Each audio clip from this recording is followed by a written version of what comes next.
living la vida low carb. This show is changing lives. We talking about your diet, trying to get you feeling right.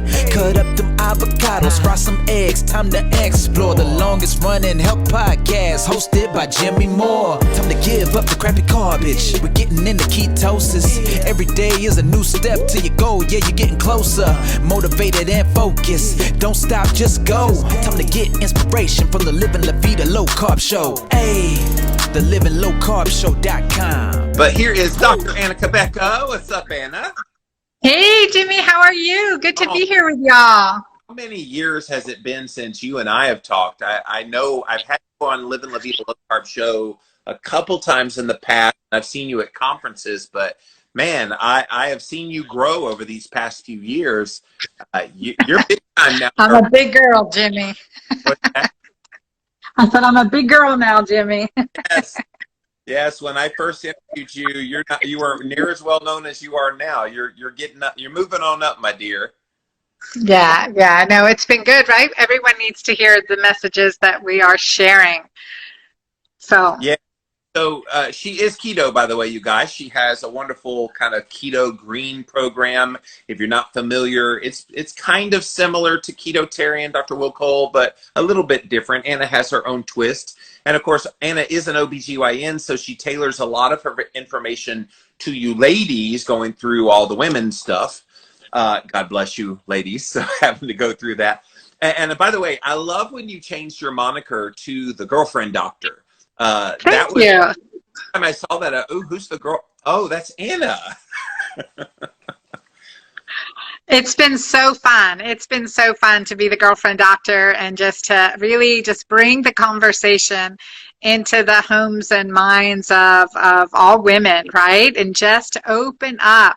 You know, I was having this conversation with my daughter right now. She's a college student at SMU, Southern Methodist University in Dallas, and she's reading the Vagina Monologues. And I was like, okay, well, very good. And we can have some good conversation about that. She's like, Mom, people just need to be more open, talking about what's happening, what's changing with their body, instead of being so ashamed at all stages of life, right? Why do you think that is? Is it just kind of the religious culture that's in America? Because Europe, they don't mind talking about vaginas and everything. They're just wide open in Europe and in Australia. I've been around the world. They don't care. But here in America, there seems to be a little more prudishness about that kind of thing. Well, I think that's because how it has it's the opposite way that it's been spoken about, right? There's so much slang and derogatory comments that are made over time. And instead, I really want to bring an elegance to the discussion. Yeah. Right? An openness and elegance, a level of comfort, and that, like, just like with puberty, menopause and andropause changes guys go through too. It's a transformation.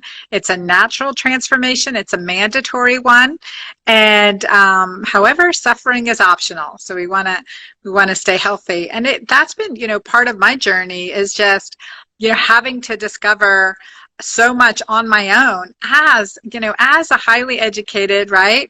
I'd had grad school, then med school, then residency and OB-GYN specialty. And I just had to keep learning and keep figuring it out because I needed to understand what was happening to me.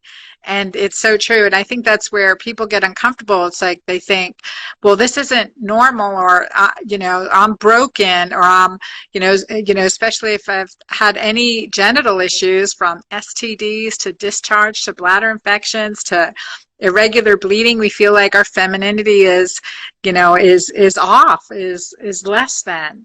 And that is not true at all. That is not true at all. So many of us experience changes, and being able to, transition healthfully or to get rid of the adverse side effects of what we're experiencing is so possible. And, I've seen miracles happen, Jimmy. I know you have. And by the way, the first time I ever heard the word menopause, I thought they were saying mental pause. Is it to put a pause?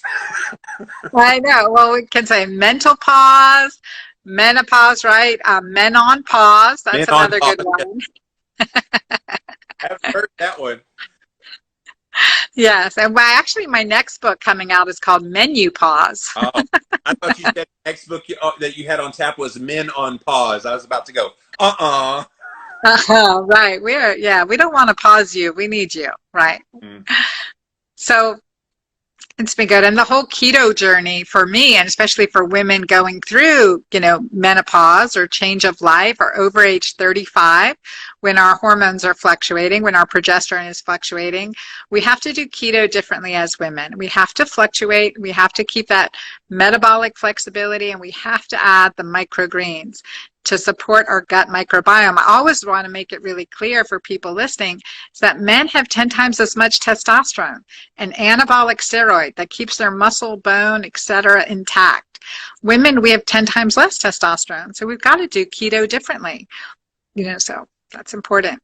Can you explain what those differences are? And I know you have the green focus in your version of keto for women. And I also have a follow-up question regarding carbohydrate consumption strategically for women's health, especially ovulating women leading up to their period.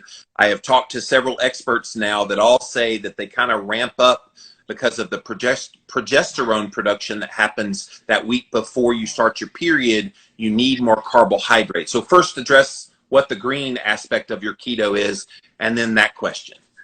Yeah. So like my Keto-Green program, it's not just about what we eat. I say it's 25, maybe 30% about what we eat, the food, right?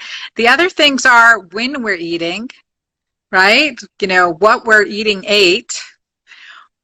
what our mindset is when we eat, how we feel about what we're eating, and maybe even who we're eating with. There's so much about that, and there's also the lifestyle. So when I talk about, first of all, just keto for women is with intermittent fasting. In my Keto-Green 16 book, we have 16 hours of intermittent fasting between dinner and breakfast. So there's that aspect. We want to get that intermittent fasting because we know that reduces our risk of breast cancer. There's no other reason. That's a huge one. And so that's intermittent fasting with the keto part, and no more snacking. So many women, and I read recently in a popular magazine, I don't know if it was People or something, and they said the way to eat for menopause is 3 meals and 3 snacks. I was like, what? I just want to cry. I'm like, you're hurting so many women with that recommendation. And so I guarantee that is not the way to eat in menopause, for sure. To be fair, Anna, if they're eating the kind of diet that they're promoting, you kind of have to eat that often so you don't go stir crazy hungry. At least the beauty of a keto or a Keto-Green plan is you're satiated. You're able to do that 16 hours of fasting very easily because within your 8-hour eating window, you're nourishing your body well so that it stays pretty chill during that 16 hours. Yeah, and like physiology, willpower is physiologic. So the good thing about keto is you don't even think about eating. You really can control what you're eating, choose quality, choose timing, and not be food obsessed. And you're eating 3 meals, 3 snacks, you don't get a break. You're constantly having to think about what I'm eating, when I'm eating it, how I'm rationing it. I mean, it's psychotic. If that doesn't make a woman crazy, I don't know what else will. Seriously. That is just terrible advice. Yeah. And it doesn't work. It doesn't work. It hasn't worked with a single one of my tens of thousands of patients. So I'll just say that. And that's the keto part. Yes, and it's unfortunate because a lot of women read magazines and just believe what's in there, which is why the work of people like yourself and many others trying to show there's another way is so important. And it's also why keto has a lot of eyeballs, because women have tried all the right things, been frustrated and going, what the hell? And so this is kind of their wake-up call to go search online, and they're like, okay, I need to balance my hormones naturally. And then they find Anna Cabeca. Yes, yes. And so that, like, understanding that keto part is critical. And also the earlier we eat, eating before 7 p.m. for women.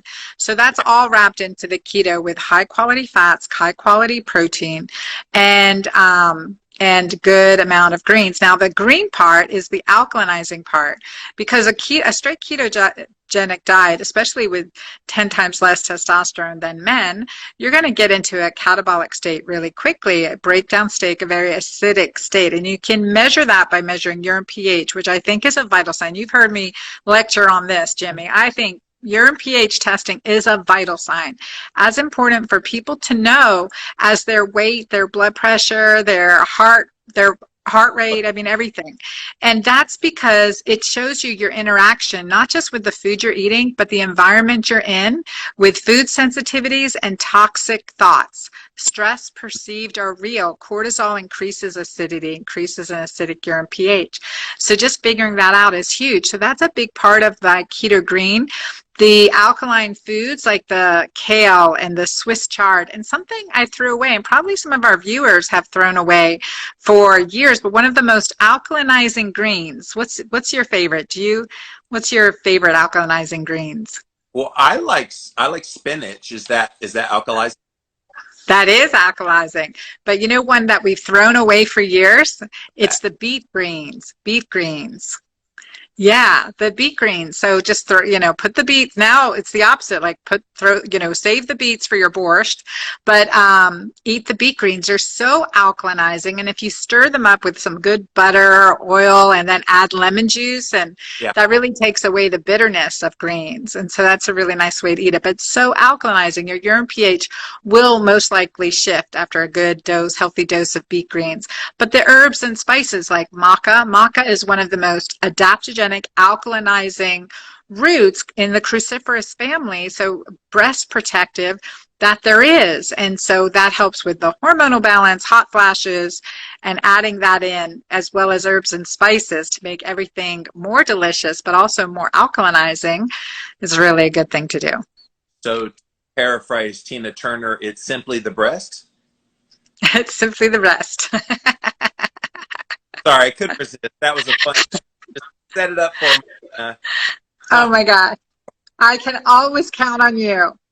At least I could have gone, simply the breath. Oh, yes.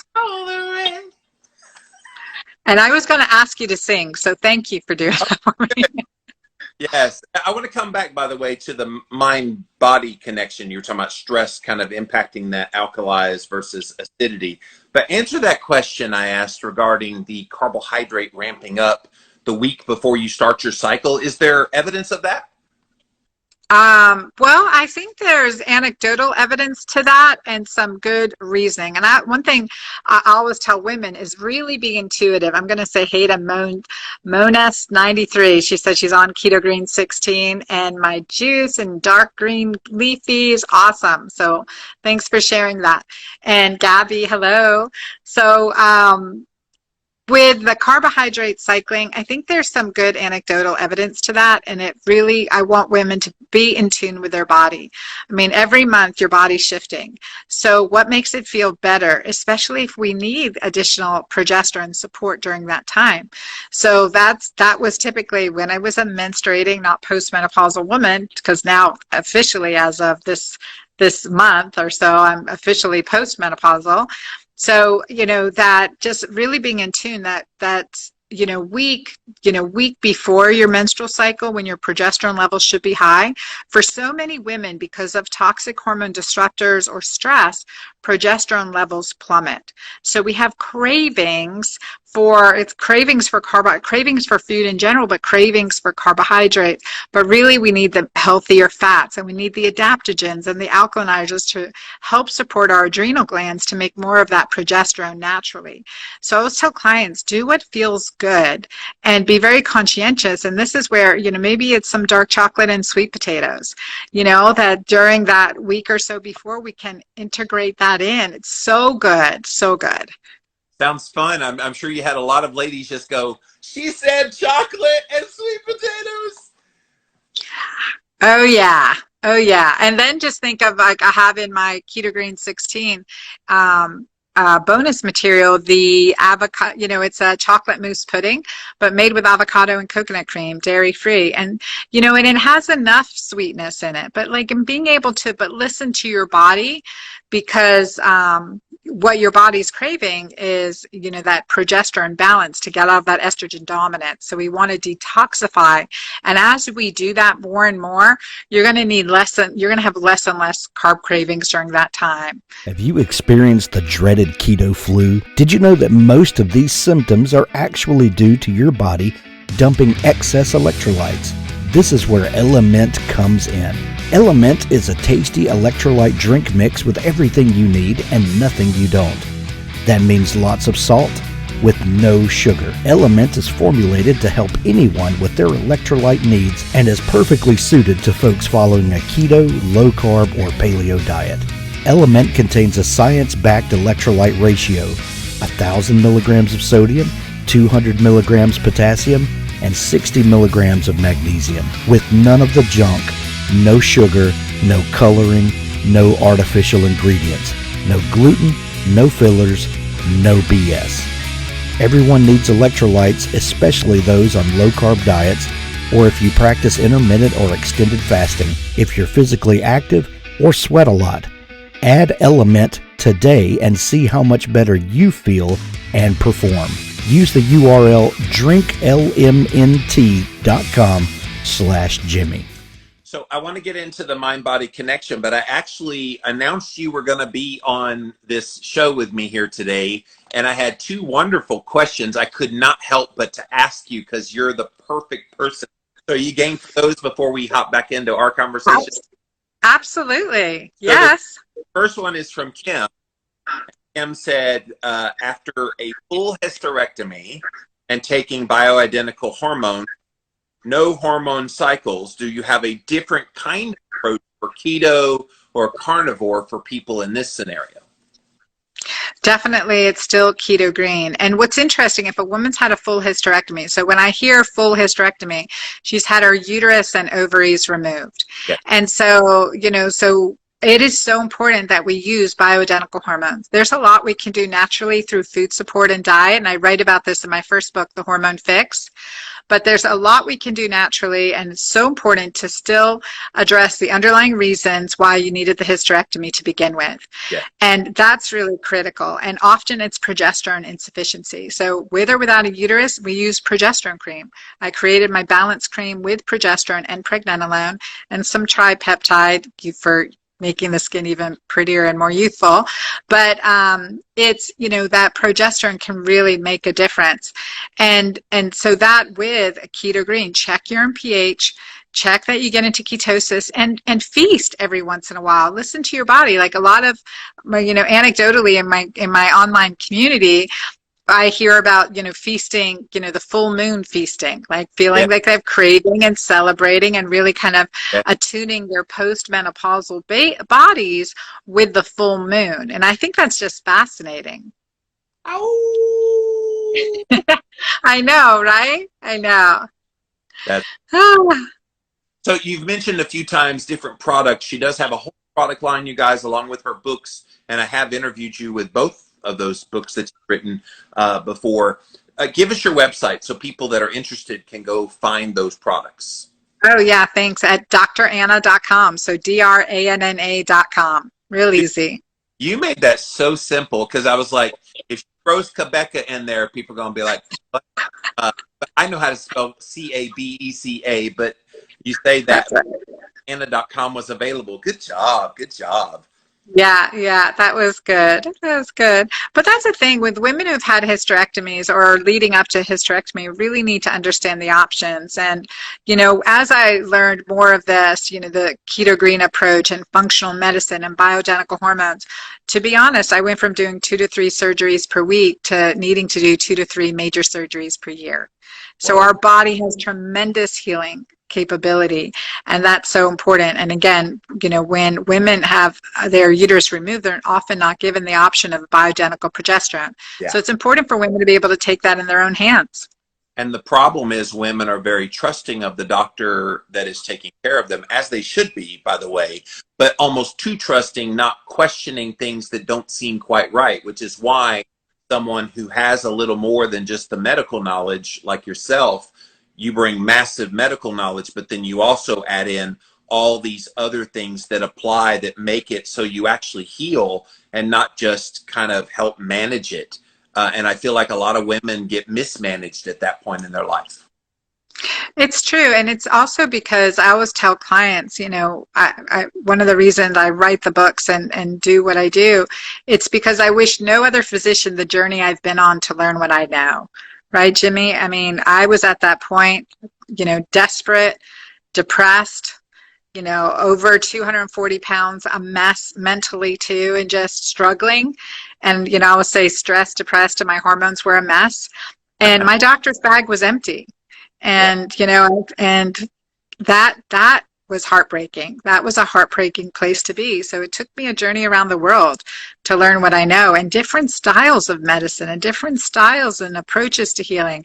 I have so much more to learn, but I really am excited about what we're able to do naturally and integratively that works for the benefit of the patient. I always hear patients too come tell me, Dr. Anna, I didn't know how bad I was feeling till I started feeling good again.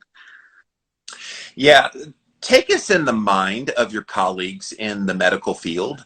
Like, you obviously go to OB-GYN conferences and other medical conferences. You talk to your colleagues and you're just like real excited because you're seeing these great results with your patients. Are they down because they just don't understand why they didn't have the adequate knowledge? Or how do those conversations go? It can be received a few different ways, and you just made me flash back to pre-COVID, speaking in attending a conference for the Southeastern OB-GYN Society. So it's a lot of the, really our ivory tower of the South, academicians and, gynecologists, gynecology oncologist and maternal fetal medicine docs and this just amazing array of brilliant people. And a few are like, are wide open or really like, okay, I want to learn more. I don't want to just be a pimp for pharmaceutical, right? Like, I need to learn more and understand this because I'm going through this stage of life now, and I just don't feel good with my options. So I've had those receptions, and I've had the complete opposite where essentially, just blackwalled, right? Just like, nope, I don't want to hear about it. It's not scientifically proven. It's not, whatever. There's no pharmaceutical studies to verify. I'm like, well, hold on a second. When we're talking about bioidentical hormone, there are, hundreds, if not thousands of studies looking at bioidentical hormones, first of all. And then, understanding traditional medicine. Let's not cut off a whole, type of science because it's not in our ivory towers. We need to understand the lessons that have been experienced before us. And that's where traditional science comes in. Well, and they've done the same thing to ketogenic diet research as well. Well, we don't have enough long-term research. Well, first it was, we don't have any research. Then Westman, Volek, that guy, Finney, different ones started coming out with different studies. And then they're like, well, we have too many short-term studies. We need longer-term studies. Now we got Verta Health they're in their 4th year of their study. We don't have but like, they run out of excuses at some points because it's strong evidence, and now it kind of makes their whole narrative crumble. Right, absolutely. And what science has been done on menopausal women? Like, as I entered this field and this decade of my life too, there was no good research in menopausal women with keto. Now we've had tens of thousands of women go through Keto-Green lifestyle, and it's transformative. It's transformative. And so that's what I want people to know. I mean, experience it. Watch your 4 key lab values. We talked about this in the podcast we did with you, and just, key lab tests. How are you doing with the recommendations that you've been given? What are your lab markers? And let's watch them improve. It just breaks my heart when people come to me and their hemoglobin A1C is 6 or their inflammatory marker is high. And it's like, it's been going there for years. It's been going there for years. And they're told it's normal because it's within range, which is why I've been railing against the ranges. It's ranges of sick people. The people who go see their doctor, they're sick. And so you don't want to be in the normal range. You want to be in the optimal range, which is a far lower. For A1C, for example, definitely below 5.5, optimally under 5. Yes, yes, I agree 100%. And then too, everything we can now to improve our immune system. And women in perimenopause, because progesterone supports THT immunity, we really want to look at that. That's again another good reason to supplement postmenopausally with progesterone. But just at this time where we want to support our immune system. And I loved your hokey pokey post today. It was good. You got to use code, my dear, because if you don't, they will ban you everywhere.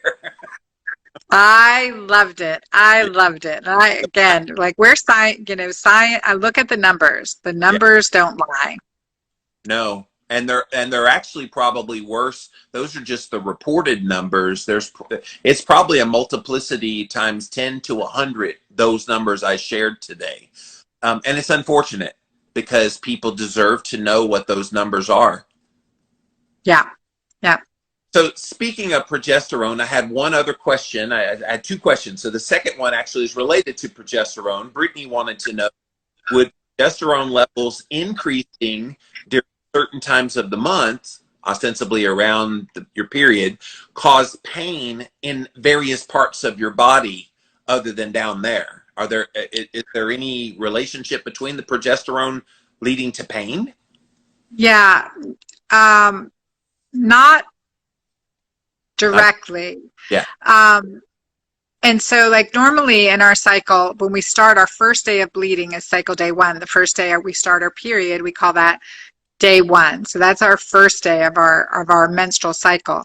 So somewhere around day 12 to 14 in a normal 28 to 30 day cycle, we ovulate. And so after ovulation, our progesterone level increases from the ovarian production of progesterone. And so that rises up pretty sharply and will stay risen until either pregnancy implants for implantation until we become pregnant, or no pregnancy, and then the progesterone levels will fall, we'll start bleeding again. And so progesterone is a natural anti-inflammatory hormone. It's a natural diuretic. So in our body's natural response is typically protective, and we shouldn't have so much cramping, and those are inflammatory consequences. There's something called substance P. It has nothing to do with progesterone, but it's called substance P, and it's an inflammatory peptide that is secreted when we start bleeding or we have getting ready to menstruate, and can cause a significant amount of pain and cramping. And so things that we can do to decrease that are natural anti-inflammatories like turmeric. Maca works really, really well. And I think it's a white willow bark. White willow bark. Is it white bark or white willow bark? Is that adaptogen? What is that? It's herbal anti-inflammatory, like an aspirin. An aspirin. Yeah, and then, or use ibuprofen, or I typically tell clients to Aleve at the start of their period and 12 hours after. That'll decrease that inflammatory response. So, that's definitely a good option. But then again, the anti-inflammatory diet, take out sugar, because sugar is pro-inflammatory, and that's going to worsen symptoms in the perimenopause, as well as alcohol. That's another biggie. And the seed oils, I would assume, as well. Seed oils are great. Yes. Great for what?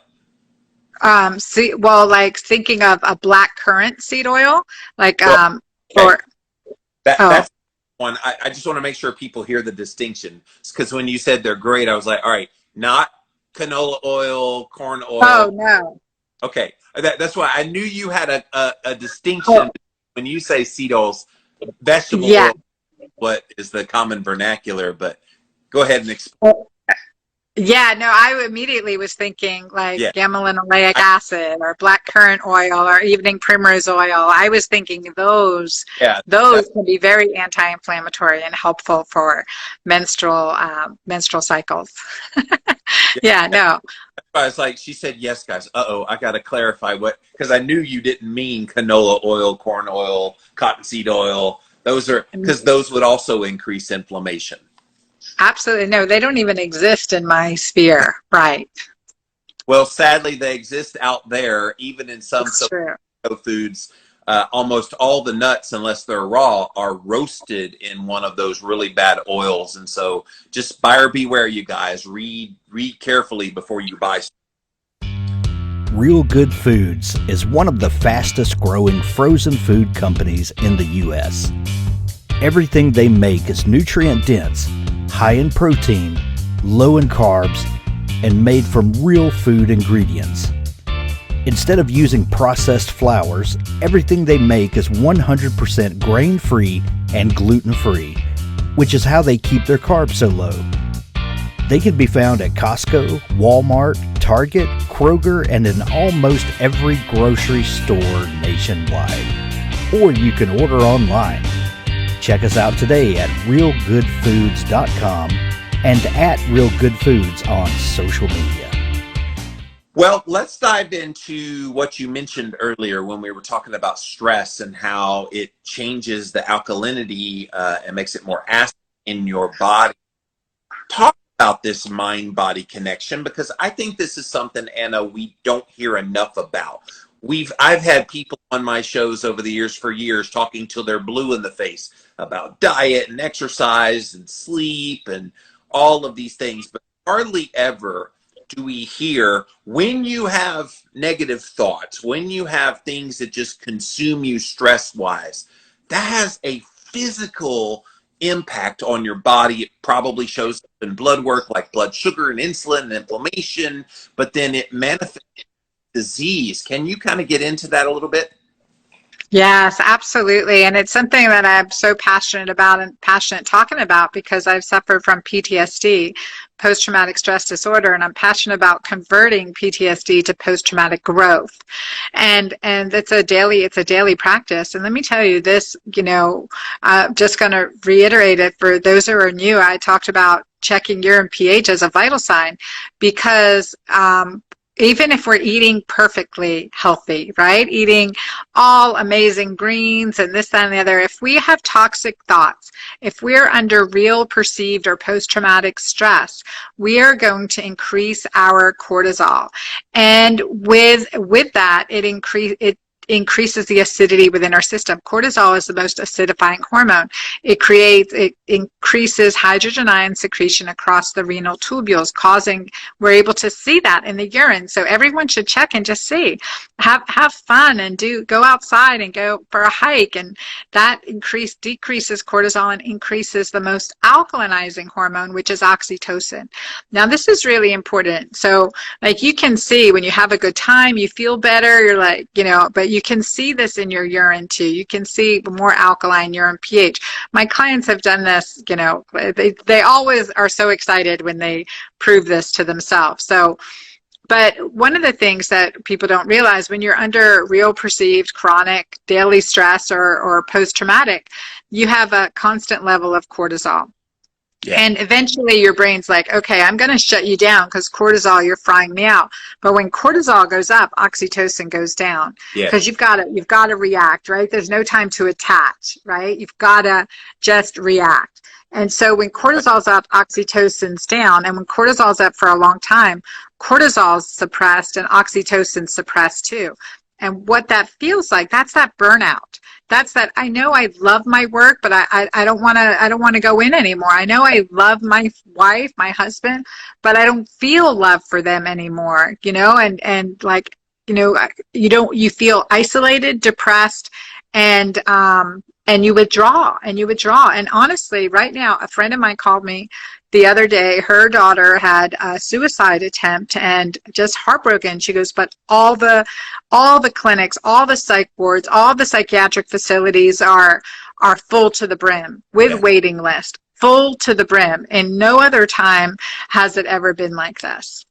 And it's this effect. And so when we honor our physiology, and that takes it back to the Keto-Green lifestyle, when you honor your physiology, you check, you manage your toxic thoughts, you start practicing a positive gratitude daily practice, then that's where the healing really starts at the cellular level. That's where we're able to reestablish healthy boundaries. And I hear from clients all the time, they're laughing more often. Yeah. They're having the best relationships in their lives. Yes, and over the past year and a half, Anna, we have seen such a dramatic shift in our world. And that has come with a lot of consequences. I think the biggest kind of travesty out of last year statistically was that 1 in 4 teenagers attempted suicide. Many of them did successfully do it. Explains why those facilities, like you just mentioned, are so packed, is the mental anguish of the last year and a half, which is why I've been more inspirational in a lot of my own work. I try to write uplifting and challenging kinds of posts to get people to think a little more. What are some of the strategies that you use with your patients, trying to get them to understand that, I know you're not a psychologist or a psychiatrist trying to help them with the head stuff, but that does play a role in what you're trying to do to help them heal their bodies. What kind of strategies do you use? Yeah, it's definitely a mind-body approach, and there's so many things in my online programs and in my book, The Hormone Fix. I write about the oxytocin increasing activities you need to do on a daily basis, and it starts with number one, what are you grateful for? Yeah. Right? Number one, what are you grateful for? That is just so powerful. Yeah. And I have a practice. It's based on the work of Saint Ignatius, and it's asking myself 3 questions in a day, and it's, where did I see love today? Where was I loving? And where could I have laughed at myself more? Always add that one in, because you turn that negative instance, like, oh man, whatever I felt, but like, oh, I could have brought humor into that situation. I could have laughed at myself for that situation. So again, laughter increases oxytocin.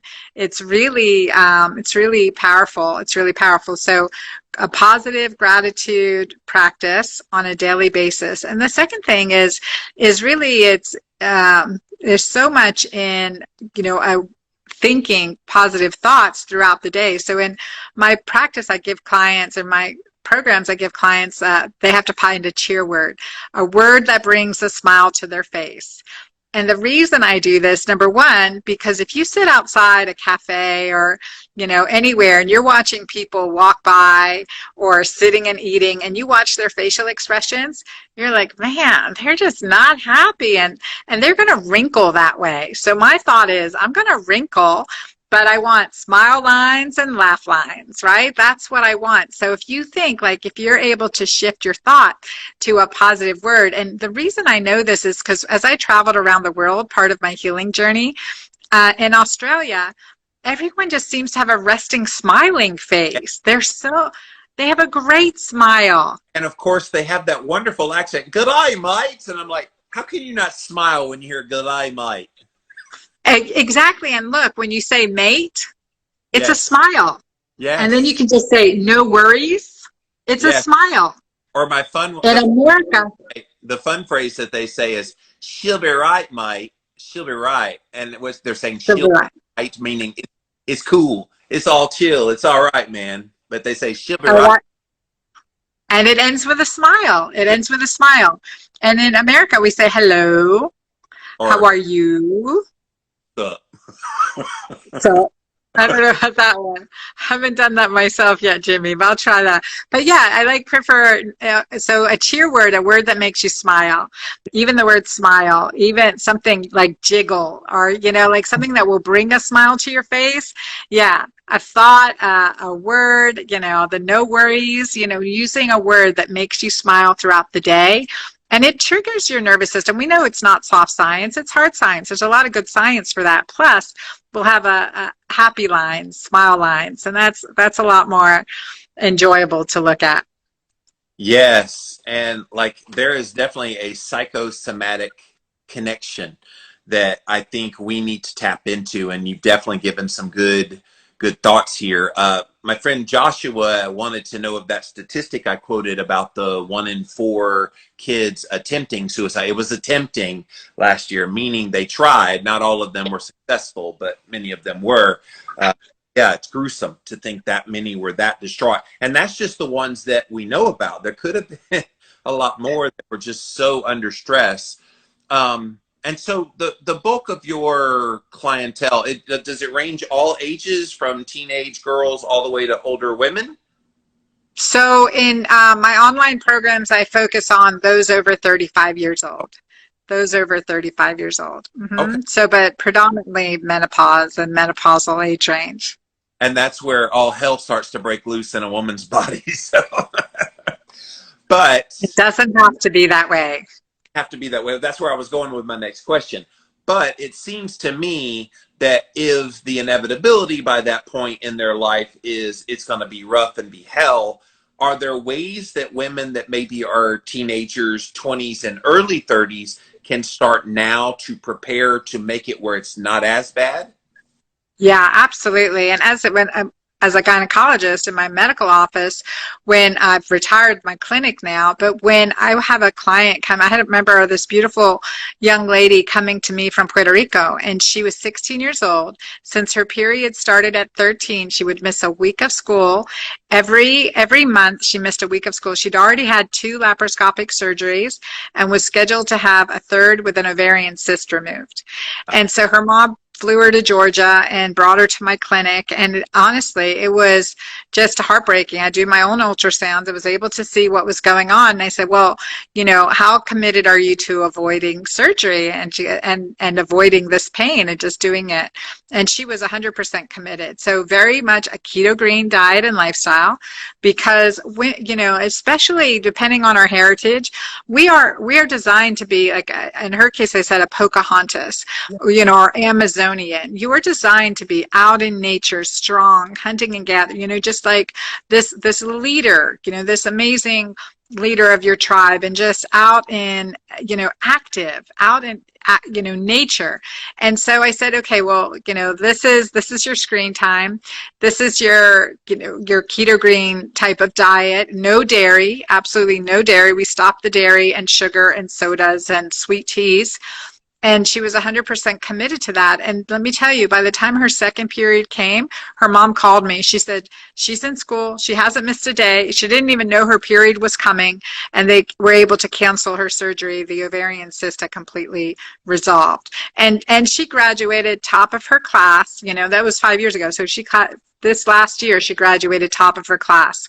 So powerful. So it does start early. We have to do what's natural and right, avoiding the synthetics, avoiding the snacking, avoiding the preservatives and chemicals, and then all the things that come with gynecology, like the feminine washes and the soaps and the douches and things that are, some of the sanitary napkins and chemicals used in tampons. I mean, they're toxic to our pelvic floor, and so many women are coming up with issues with their pelvic floor and their vulvar tissue that's most likely secondary effect to the toxins that we've been using or detergents we've been using. Well, and the urinary tract infections which then require a Z-Pack, and there's a lot of girls that just pop the Z-Pack without even thinking about the implications to their gut health, and then down the road what that does to their menopause and other kinds of things in their health. It's all related. Yeah, never too early to start, never too early. In fact, I have a 13-year-old. I have 13 to 32, 4 girls. Whoa. Four girls in that age range, right? So not to mention thousands of patients, but my 13-year-old, she's like, Mom, I want to do an extended intermittent fast. I'm just going to do shakes and, being very healthy, conscientious about it.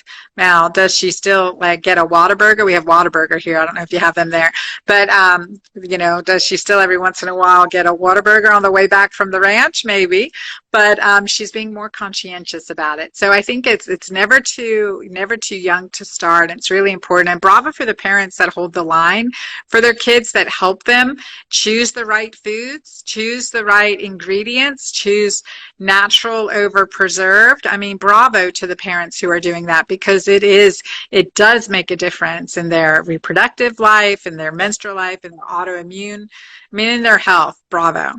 And you're proving that it's lead by example, because your 13-year-old spontaneously said, Mom, I know you're into health crap, so tell me, right? Right. So absolutely.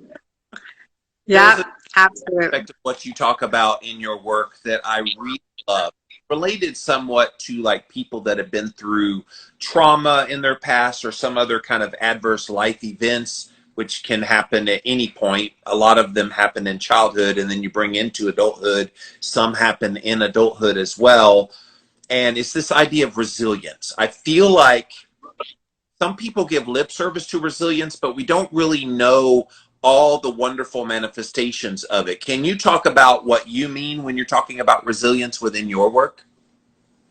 Yeah, it's definitely creating a healthy physiology. It's restoring, and a lot of people in perimenopause have a mental health crisis. And we know this is true if we've had adverse childhood event, ACEs, right? If we've had any ACEs or the higher number of ACEs, menopause is going to be hell. Our veterans of foreign wars, we know that they have a harder time through menopause. Well, this is true, and I think partly because of those plummeting levels of progesterone, a very protective hormone, not just for our uterus, but it's a neuropeptide. It's protective for our brain. So women can be experiencing these psychotic breaks or, worsening PMS, worsening depression. And it's this deficiency in progesterone. So like the plan is to support your body's natural adrenal production, ovarian production, hormonal production in general, and really support your system and decrease inflammation. And so part of this whole resilience is getting resilient physiology, and that's Keto-Green. 1,000% that's Keto-Green. Shifting from glucose to ketones, shifting from, an acidic physiology to an alkaline physiology, and empowering oxytocin. The way we can get, and I see Bella Gandhi's on, sending me hearts. Thank you, Bella. The physiology, like when we need an alkaline physiology, we have to increase oxytocin. Oxytocin is healing. A healthy, loving relationship, that's healing. But some of us that have had post-traumatic stress and PTSD, we can't connect. It's hard to connect. So it has to become a daily practice where we're increasing oxytocin, like the gratitude journaling, like the, doing things that are fun, having a pet, getting out in nature. And I cannot emphasize enough how important it is to do something philanthropic, to volunteer time, tides, and talents, because that increases oxytocin. And that is so healing and creates such resilience. Keto Chow is a customizable shake mix that is also perfect for cooking and baking, giving you simple, nutritionally perfect meal options. Keto Chow.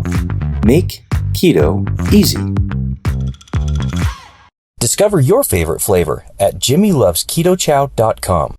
When I started becoming successful as an author and had 3 international bestsellers in a row, the first thing I did was, who can I bless today by giving like resources to help out? And I started looking for those opportunities. And I know you do the same thing. You've been very successful yourself.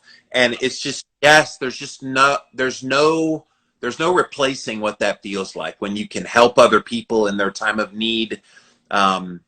It does give you that sense of satisfaction and knowing that you're making a difference in people's lives. Yeah, and it's so good for our children too. So I helped found something called the House of Hope, which is a home for trafficked girls ages 12 to 18 in South Georgia. And so terrible stories, right? Just terrible, traumatic childhoods. And so there's this beautiful safe house that we've created. And so one of my daughters went and did an art class for them. And she came back and she goes, I don't know what it is, but she said, I just feel better than I have felt in months. And she's like, I just feel so happy. And this was such a good experience. And that's giving. That's giving. That's sharing. And that's that oxytocin. That is powerful. There is nothing I can write on a prescription pad or do with a surgical knife that will give this type of feeling. Yes. And by the way, Marty, thank you. You bought a badge here today on Instagram Live, and he gave back to me today for the work that I do. And definitely anybody that wants to buy a badge, you can always do that. That's an option here. Do you do those on your lives now? Do lives? I didn't know about it. How cool. Yeah. They added this about a month ago where you can buy a badge and it's not a lot of money, but the point is they let people send you some money. And it's kind of a cool thing. And then Instagram gives you little bonuses when you go live certain amount of times a month. And it's really neat. That is so cool. I'll definitely look into it, because that's a great way to fundraise for sure. Yes, absolutely. Yeah. And there's a lot, I appreciate everything you do, from your writing, your speaking. You're constantly here, not afraid to hold back and talk about, really what's going on, to kind of pull back the curtain on some of this stuff. And that's energy, time, commitment. Oh my goodness. Thank you for all you're doing. You give me oxytocin, Jimmy. Thank you. And I've reached the point in my life, I'm turning 50 in December. So I've reached the point in my life where I'm like, I have a bigger purpose here on this world than just existing. I need to make a difference. And so I feel like I've done that for a while, but I really just feel that newfound purpose in life is to just speak and speak boldly and not be afraid. Awesome. Awesome. Bravo. And happy early birthday. I turned 55 this month. So very nice. Very nice. Mm-hmm. So one last thing I want to bring up that's a part of your work, and that's this whole idea of the energy healing. And sometimes when you kind of get into this realm of talking, people kind of tune you out because it sounds woo-woo and everything. Energy, what are you talking about? Pushing energy? But it really is a thing. Like, I've seen it in my own life where you can see that shift in the energy, kind of like what you're talking about with the oxytocin. That's an energy shifter, that kind of thing. But what are you referring to when you talk about that in your work? Well, so definitely I always say that we are energetic beings. We are not stagnant. We are not still, right? We are energetic beings. Every cell in our body is constantly moving and undergoing change and transformation and regeneration and rejuvenation. In order to do that, we have to surround ourselves with positive energy. We're either, and this is something that I'll just share experientially. I was really blessed to feel like I always had a white cloud around me until we had family tragedy. And with that family tragedy, all of a sudden it was PTSD. It was, when's the next bad thing going to happen? Fear and, despair and grief and all of these really, really negative energies. And that was spiraling, just kept spiraling down. And that making the positive shift energetically to support our physiology energetically, that's for me and my clients, the Keto-Green way. It's just like what you're doing. And, in a healthy way. So we're supporting our physiology, but we're supporting our mind and our energy and our thoughts. And so sleep, restorative sleep is energetic reload. Positive thoughts are an energetic reload, and blocking negative energies is also part of it. So that's toxic relationships, right? Toxic behaviors, toxic lifestyles, toxic environments, toxic, definitely toxic people and toxic news. Those are things that we have to block because that will deplete us energetically. And then, of course, we have the electronic energetics and the electromagnetic fields that are affecting us. Again, we are organic. We are, energetic beings. So it makes sense that anything like this can interfere with our natural energy flow. And as people get really clear, and I talk about when I first went Keto-Green, when I discovered this and my urine pH was alkaline and I tested ketones, and on our urine test strip, it's like red and green. I mean, it feels like Christmas. It's this energized enlightenment. You have brain clarity. You're at home in your body. You're calm. And, it's just this amazing, amazing feeling, amazing energy to have. And it's a huge positive energy. And when you are in this state, you are magnificent. You are magnifying positive happenings, people. Yeah. Occurrences to you, and you have to experience it, honestly, experience it to believe it, but I guarantee it. Yeah, and you're living it through your patients and through yourself, and now through your 13-year-old of all people. So that's beautiful. Guys, again, Dr. Anna Cabeca, go check her out. She is at The Girlfriend Doctor here on Instagram. She's Dr. Anna, ANNA.com is website. She talked a lot about her supplements. Is it Mighty Maca? That's your brand, right? Yep, Mighty Maca. You said, yes. your stuff at one point. This has been several years ago. I haven't had any of your newer stuff, but I remember you sent a package, and I thought that was such a cool name, Mighty Maca. It reminded me of like Mighty Mouse, and so here I go. I know, right? So. Yeah, and it has 30 superfoods in it that you love. I'm going to send you some of my Keto-Green shakes and some more of the Mighty Maca. I'll even send you some Jolva. You never know. Yeah, thank you. Yeah, you sent me another one that was like a little, it wasn't chocolate, but it was some kind of a bar that was a love bar or something. I remember that too. What is that? That may have been temporary. It might have been temporary, yeah, but it was good, whatever it was, and it was supposed to make, I guess, attracted to a girl or something. I didn't know what. Aphrodisiac bar. I'm going to tap into your brain of being the girlfriend doctor. So. Absolutely, absolutely. Well, Dr. Thank you so much for being here today, guys. Go check her out. Thank you so much for watching today, and we'll be back again real soon. Get inspiration from the Living La Vida Low Carb Show. Hey, the livinglowcarbshow.com. You tired of playing the mask game? Me too. That's why I wanted to tell you about the Unmask. This is a breathable, completely breathable. It covers, you can't even see that it's breathable, but it's breathable. Whether you're going on a plane, having to go into a store and wearing this thing, playthemaskgame.com is how you can get this mask. They come in all kinds of colors and everything. In fact, right there, you can see right through it what it is, but when you're wearing it, it does not look like it's anything different, but it's breathable, baby. Playthemaskgame.com.